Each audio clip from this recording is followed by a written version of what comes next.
Warga Bogor, Jawa Barat akhir Februari lalu digemparkan dengan penemuan jenazah korban pembunuhan. Korban ditemukan warga terbungkus plastik hitam di depan sebuah toko bangunan. Berdasarkan hasil penyelidikan, diketahui korban masih berusia di bawah umur. Selang 2 pekan penemuan jenazah korban, warga kembali menemukan jenazah seorang perempuan di dalam sebuah tas besar. Persis seperti pada penemuan jenazah pertama, jenazah perempuan dewasa ini meninggal dalam kondisi mulut berdarah dan ikatan tali yang identik dengan jenazah pertama.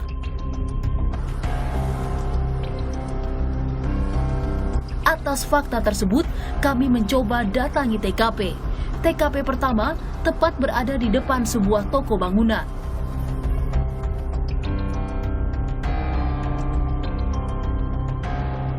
Saudara, saat ini saya berada di lokasi tempat pembuangan mayat kasus pembunuhan tersangka Rian. Nah, di belakang saya, ini adalah tempat di mana ditemukannya mayat pada pagi hari oleh seorang karyawan di toko bangunan yang pada saat itu sedang membuka garasi. Dan untuk mengetahui bagaimana lebih lanjutnya, sudah bersama saya salah satu saksi yang pada saat itu menemukan mayat tersebut. Selamat siang, Pak. Siang. Pak Dedi, saya mau tanya nih, waktu pagi itu, pada saat Bapak menemukan mayat ini, bagaimana sebenarnya kejadiannya waktu itu, Pak? Ya, waktu itu sih kan sedang buka garasi nih, biasa pagi ya. Saya terkejut melihat bungkusan plastik polybag hitam gede besar di sini. Saya kira itu mayat. Saya kira itu sampah, nggak tahu ya itu mayat. Terus waktu Pak Dedi melihat itu, apa yang dipikirkan oleh Pak Dedi waktu itu? Ya, saya menduga-duga. Menduga-duga. Plastik, tapi kelihatan kayak kaki sama tangan. Gitu. Bentuknya gitu Bentuknya, ya, Pak? Ya, penyepet banget, namanya polybag itu kan kecil. Sama orang manusia kan dipaksakan kan, seenggaknya kan ngetat kelihatan tangan sama si kaki. Yang nggak lama itu saya nanya ke yang punya rumah ini, dia ngebuang sampah nggak di sini? Ditanya dia nggak buang sampah. Ya akhirnya saya menduga-duga, ya saya pegang sih emang sedikit, saya angkat-angkat tuh berat. Kayaknya orang nih. Nggak lama saya panggil Pak RT, takutnya saya kesalahan atau gimana kan ya. Saya manggil ke Pak RT aja. Akhirnya dicek-cek lagi, bener itu mayat. Pada saat itu respon dari Pak RT seperti apa, Pak? Ya Pak RT sih sebenarnya baru pulang, tapi udah ada wakilnya. Ya Pak RT segera kemari. Ya ngecek kejadian, ya bener itu mayat. Pak RT, Pak RW udah kumpul. Udah banyak orang waktu itu. Ya sebuat itu saya narik dah. Pada saat Pak Dedi menemukan mayat di depan garasi, waktu itu pukul berapa, Pak, tepatnya? Jam 7. Jam 7 pagi. Jam 7 pagi lah, biasa buka garasi. Memang tiap hari itu rutinitas buka garasi. Terus pada saat petugas mengecek mayat tersebut itu kapan Pak kejadiannya? Terus tahu bahwa itu sebenarnya memang mayat? Ya sekitar jam 8-an lah. Jam 8 ya? Ungkapnya semua tuh.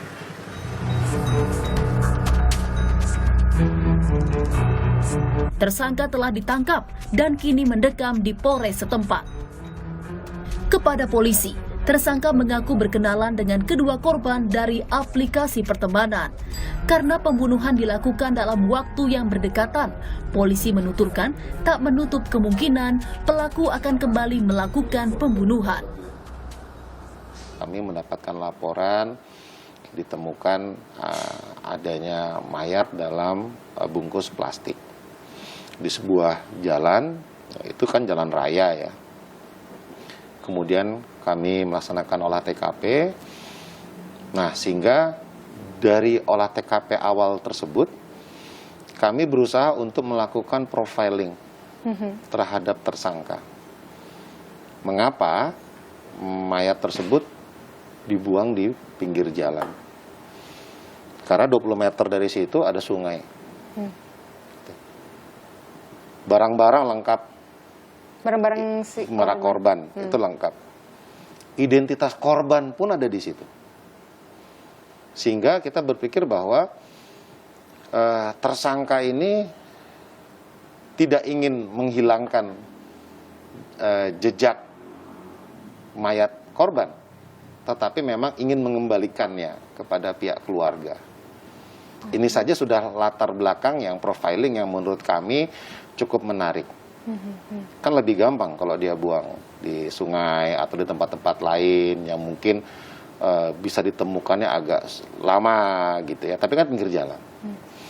Dari sana kami berusaha menelusuri, ternyata diketahui bahwa korban adalah atas nama Diska, ya, itu masih di bawah umur ya. Kurang lebih selama 14 hari ya, sekitar 10 hari kami mencari tahu dan sebagainya.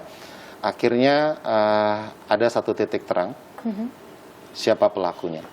Ya.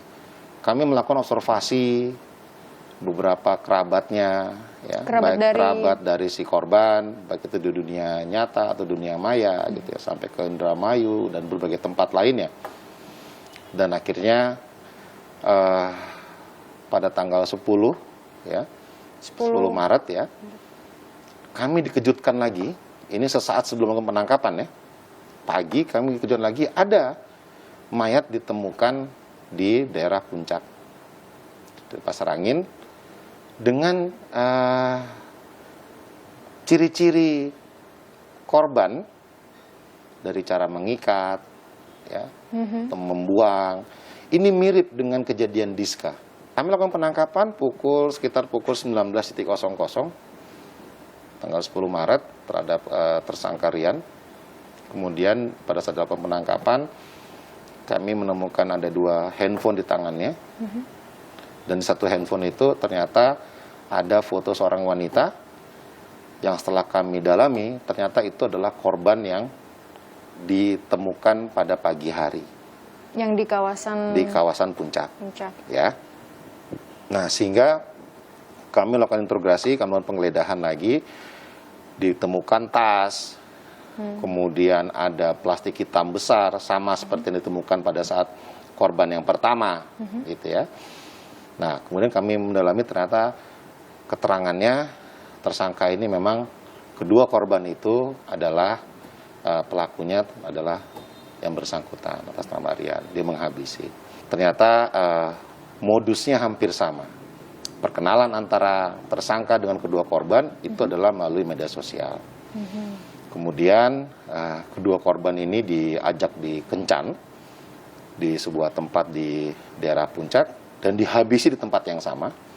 Kemudian cara membuangnya pun sama-sama dimasukkan ke dalam tas. Cara menekuk badannya pun sama, cara mengikatnya pun sama. Hanya pada korban yang pertama itu menggunakan kantong plastik hitam. Kalau korban yang kedua ini tidak menggunakan plastik hitam, tapi langsung dimasukkan ke dalam tas ransel besar ya, ukuran jumbo lah. Tas ransel gitu, yang biasanya untuk para pendaki gunung, itu kan besar ya ranselnya. Kemudian kami berusaha mendalami lagi apa sebenarnya motif dari tersangka ini menghabisi nyawa korban.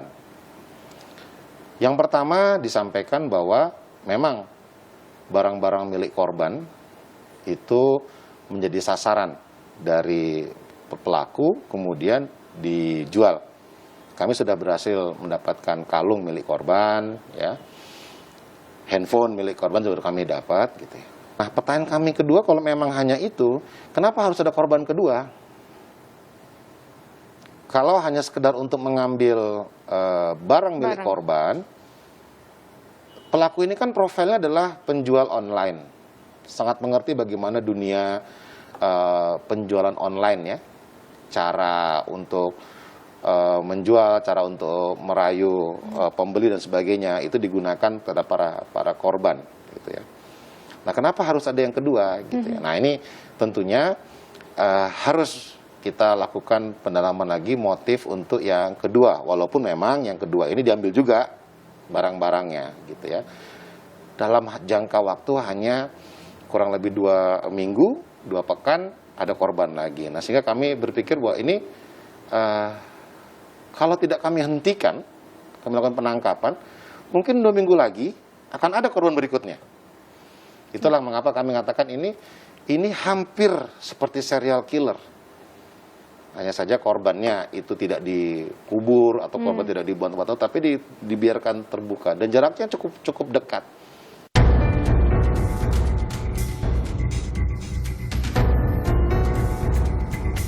Menurut kajian psikologi, sebuah tindak pidana dibangun atas dua elemen, yakni mens rea dan actus reus. Keduanya saling terkait antara keinginan untuk membunuh dan melakukannya. Jika kedua hal tersebut melekat dalam diri pelaku, maka sesuai KUH pidana, pelaku dikategorikan merencanakan pembunuhan. Ya, psikologis selalu yakin bahwa perilaku manusia tidak disebabkan oleh faktor tunggal. Selalu ada faktor majemuk yang mendahului kenapa seseorang kemudian berperilaku jahat. Selalu faktor majemuk. Nah, tugas polisi untuk membangun sebuah konstruksi yang jelas tentang sebab musabab orang ini melakukan aksi kejahatan. Dia punya trauma, oke. Tapi apakah benar trauma yang membuat orang melakukan kejahatan? Tanda tanya. Dia pakai narkoba, tapi pertanyaan, apakah benar-benar narkoba sudah sampai pada titik merusak pemikiran dia? Jadi banyak sekali faktor, banyak sekali latar belakang yang juga perlu dicermati oleh polisi. Bagi saya itu tidak terlalu penting. Terus yang penting itu bagaimana, Pak? Bagi saya yang penting adalah mens rea dan actus reusnya. Pemikiran untuk berbuat jahatnya dan perilaku jahatnya. Motif, latar belakang psikologis menurut saya tidak terlalu penting. Sepanjang dia dalam proses pemeriksaan normal, ditanya A dia bisa jawab, ditanya B dia bisa jawab, maka kesampingkan faktor-faktor psikologis yang sekali lagi justru memberikan celah hukum bagi yang bersangkutan. Sepanjang dia sudah punya pemikiran bahwa saya ingin bunuh orang, berarti mens rea-nya sudah terpenuhi. Lalu dia bunuh orang, dia pakai pisau kah, dia pakai tali kah, perilaku fisiknya sudah dia tampilkan, maka actus reusnya sudah terpenuhi. Dua itu saja.